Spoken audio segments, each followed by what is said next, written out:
अस्सलाम वालेकुम नाज़रीन। आज मैंने इस प्रोग्राम में इनवाइट किया है डॉक्टर समाविया को। डॉक्टर समाविया स्किन स्पेशलिस्ट है और हेयर ट्रांसप्लांट एक्सपर्ट भी हैं और उन्होंने यूके से काफ़ी सारी डिग्रीज हासिल की और अब वो पाकिस्तान में इस्लामाबाद में प्रैक्टिस करती हैं। उनका अपना एक क्लिनिक है और आज उनसे स्किन से रिलेटेड और हेयर से रिलेटेड काफ़ी सारे इश्यूज़ पर बात करनी है और आप सबसे मैंने रिक्वेस्ट की थी कि आप अपने सवालात भेजेंगे और मैं अपने इस प्रोग्राम में कोशिश करूँगी कि मैं डॉक्टर समाविया से वो सारे सवालात कर लूँ और आपको उनका जवाब मिल जाए। Welcome doctor Samavia. ये एक्ने का बहुत बड़ा प्रॉब्लम है आजकल बच्चों में, तो अब मतलब लड़के और लड़कियों में, तो इसकी ख़ास वजह क्या होती है? एक्नी सबसे ज़्यादा कॉमन स्किन प्रॉब्लम है, बोथ मेल और फीमेल में। टीन एजेस में स्कूल बुलिंग बहुत ज़्यादा होती है, जिसकी वजह से साइकोलॉजिकल इफ़ेक्ट बहुत ज़्यादा होता है बच्चों पे। और ओल्ड एज में प्रॉब्लम ये आ जाता है कि हाइपर पिगमेंटेशन हो जाती है। तो अगर दोनों को वक्त पे ट्रीट किया जाए प्रॉपर्ली, आप अपने डॉक्टर के साथ बैठ के एक स्केड्यूल बनाएं या एक प्लान बनाएं, ट्रीटमेंट प्लान, तो आपको ये जो सेकेंडरी इफ़ेक्ट्स होते हैं वो मिनिमाइज़ किए जाते हैं, आपकी एक्ने को कंट्रोल किया जा सकता है और इसके साथ आप एक हेल्दी लाइफ गुजार सकते हैं। डॉक्टर समाविया, हेयर फॉल का बहुत ज़्यादा इशू है। जब मैंने लोगों को बताया कि आप मेरे साथ इस प्रोग्राम में होंगी, तो उन्होंने कहा कि इस पर ज़रूर बात होनी चाहिए कि ये होता क्यों है और उसको कैसे रोका जाए। हेयर फॉल मेल और फीमेल दोनों में सेम मैं जो अपने क्लिनिक में देखती हूँ 50% के रेशो से रखूँगी, क्योंकि फ़ीमेल में मल्टीपल कॉजेज़ हैं। जिस तरह से वो स्वेट स्टाफ करती हैं, वेट लॉस की डाइट पे होती हैं, उनका हेयर लॉस होता है, स्ट्रेस की वजह से उनको हेयर लॉस होता है, हार्मोनल इश्यूज़ होते हैं। इसी तरह मेल में जो होता है सबसे मेजर कॉज होती है एंड्रोजेनिक एलोपेशिया होता है। अब दोनों में हम डिफरेंट ट्रीटमेंट करते हैं। अगर फीमेल में एंड्रोजेनिक एलोपेशिया है और लडविक साइकिल या लडविक स्केल के मुताबिक इट्स 3, तो उसमें तो there is no choice, we have to go in female transplant. और the good news for all the females is कि हमें उनको बाल्ड नहीं करना पड़ता। Without baldness we can implant directly in their scalp. Male जो है उनमें भी हम देखते हैं कि उनकी एज क्या है। उनकी बेस्ट एज हमारे लिए होती है 25। और स्टेज क्या है, अगर वो स्टेज 4 to 5 हैं और उनका जो डोनर एरिया है वो गुड इनफ है, we will go with obviously transplant. और इफ़ ही इज़ लाइक 23-24 और उनका डोनर एरिया भी अच्छा है और वो बाहर मुल्क से आए हुए हैं और वो दोबारा चक्कर नहीं लगा सकते, देन हम बैठ के डिस्कस करते हैं कि हम किस तरफ जाएं। डॉक्टर साहब, ये डार्क सर्किल का जो इशू है वो एज से रिलेटेड है या अच्छी नींद ना लेने से, डिप्रेशन, एंजाइटी और परेशानियां भी इसका सबब होती हैं?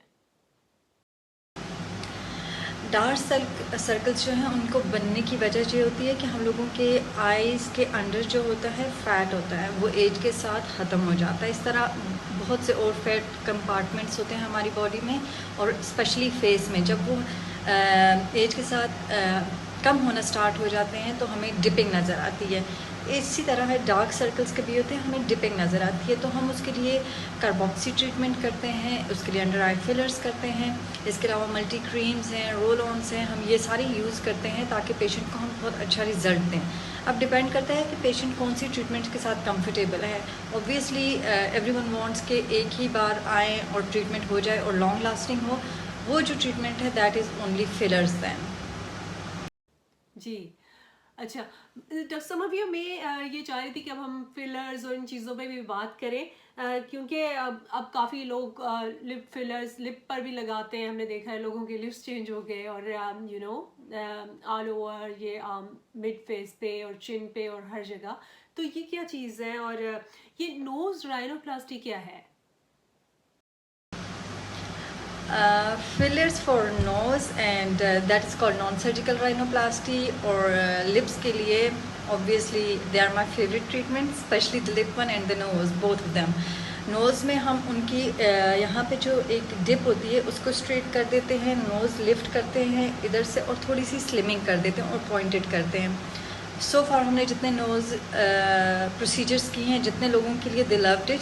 And with lips I always tell my patient कि ये अपने आप को नेचुरल रखें. जितना नेचुरल रखेंगे आपको उतने अच्छे मतलब आपको एक अच्छी लुक आती है.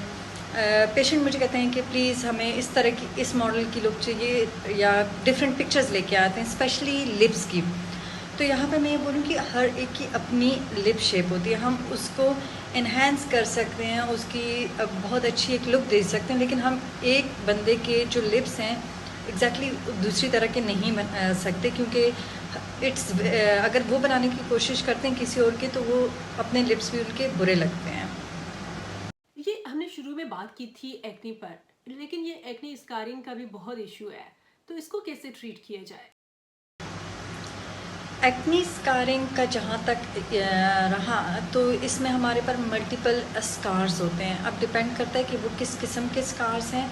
हम फिर अकॉर्डिंगली ट्रीटमेंट करते हैं. जिस तरह स्कारलेट होती है, microneedling with RF, without RF भी हमारे पास होती है. फिर थ्रेड्स हैं, इस तरह हमारे पास फिलर्स हैं. There are many treatments, but वो तभी हो सकता है जब आप क्लिनिक विज़िट करेंगे और हम चेक करेंगे कि आपकी स्कारिंग किस लेवल की है, कौन सी है, मिक्स्ड है, और कितने अरसे से है, और कौन से पेशेंट की एज भी ऑब्वियसली मैटर करती है, तो हम उसके अकॉर्डिंगली ट्रीट करते हैं.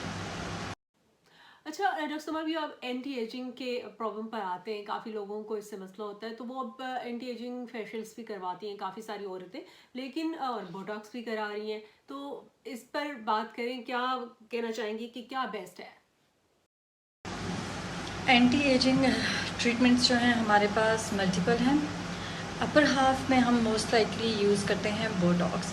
अब बोटॉक्स के बारे में मिथ्स हैं कि आप एक बार बोटॉक्स लेना स्टार्ट करते हैं तो आपकी रिंकल्स डीप हो जाते हैं. नहीं, इस तरह से नहीं होता. एक्चुअली आपको रिंकल फ्री फेस की आदत हो जाती है. जब आपको दोबारा रिंकल्स आते हैं तो आपको लगता है वो डीप हो गए हैं.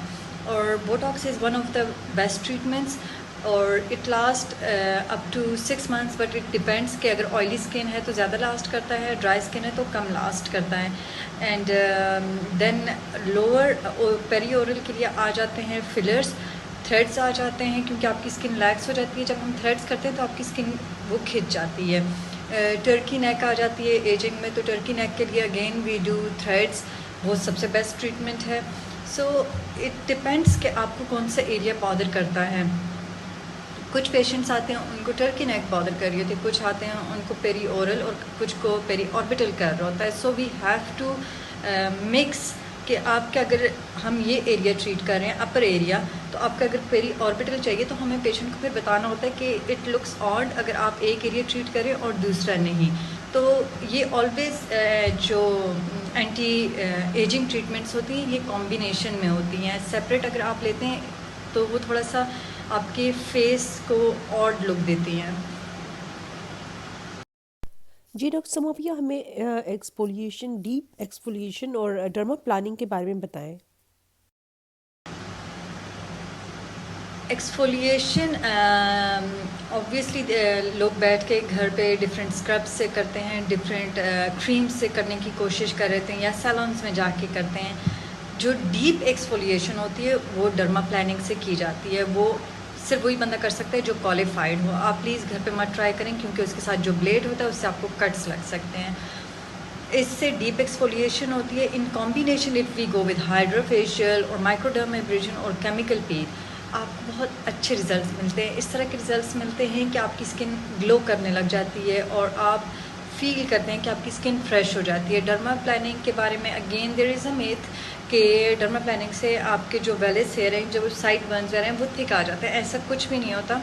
एक्चुअली वो ये सिर्फ आपकी स्किन को एक्सफोलिएट करता है. जी, हेयर रिमूवल के बारे में बताएं, और ये बताएं कि लेज़र और इसके डिफरेंट टाइप्स क्या हैं, किस तरह किए जाएं, क्योंकि काफ़ी ख़वातीन घरों पर बैठकर हेयर रिमूविंग कर रही होती हैं. हेयर रिमूवल डिफरेंट टाइप्स के लोग चीज़ें यूज़ करते हैं. कुछ लोग क्रीम यूज़ करते हैं, कुछ ब्लेड्स यूज़ करती हैं, फीमेल्स थ्रेड यूज़ करती हैं, वैक्स यूज़ करती हैं. इनमें से कोई भी सोल्यूशन परमानेंट नहीं है. अब हम अगर लेज़र की तरफ आएँ, there are multiple types of laser जो कि यूज़ किए जाते हैं। कुछ क्लिनिक जो है लेग्स एंड ब्राइट यूज़ करते हैं, कुछ एंटी-यैक यूज़ करते हैं, देयर आर डिफरेंट। अब आपको कौन सा सूट करता है, ये डर्मेटोलॉजिस्ट ही आपको बता सकता है कि आपकी हेयर टाइप और स्किन टाइप के मुताबिक हम ये वाला लेज़र करेंगे। लेज़र जो है, आपको एक चीज़ पता होनी चाहिए, जो हार्मोनल डिपेंडेंट एरियाज़ होते हैं उसमें हम लोगों को ज़्यादा टाइम लगता है कि उसके रिज़ल्ट्स आने में, वाइल जो नॉन हार्मोनल डिपेंडेंट एरियाज़ होते हैं उस पर रिज़ल्ट्स जल्दी आ जाते हैं। Normally keep in mind 6 to 8 section होते हैं, मंथ अपार्ट होते हैं, लेकिन किसी के इंक्रीज़ भी कर सकते हैं और किसी के डिक्रीज़ भी कर सकते हैं, क्योंकि हर एक की hair cycle, hormonal cycle different होती है। जहाँ तक मेल का रहा तो वो ज़्यादातर अपने चीक्स से करते हैं, नेक से करते हैं।